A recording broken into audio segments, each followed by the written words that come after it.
Welcome back. Let's do question 6.3. If you missed question 6.1 and 6.2, please check the playlist. The link is in the description below.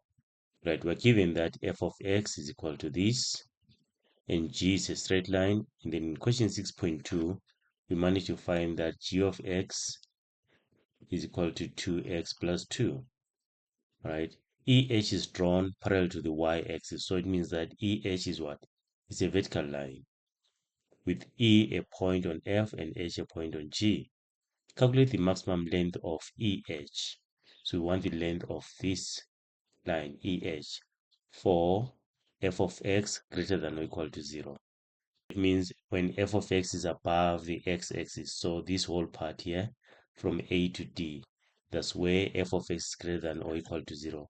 When f of x is above the x-axis.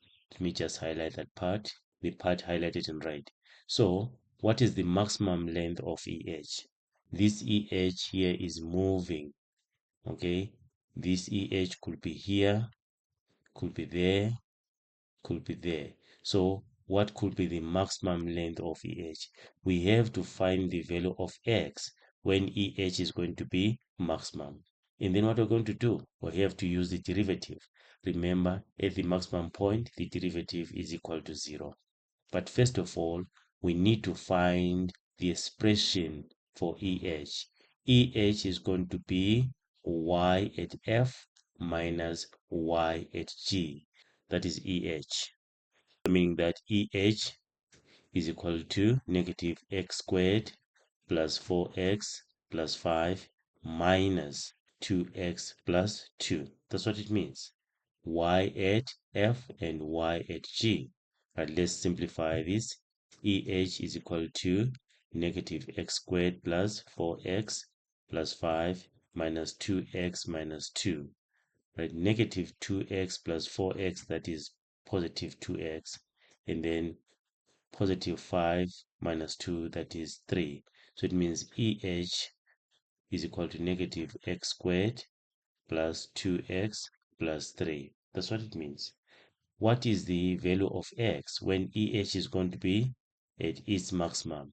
We have to derive this and equate to 0, and then we're going to find the x value. So let's derive this. It's going to be negative 2x, then plus 2 is equal to 0, meaning that negative 2x is equal to negative 2, x is equal to 1, meaning that at x is equal to 1, that's where EH is going to be at its maximum length. So what is the length of EH?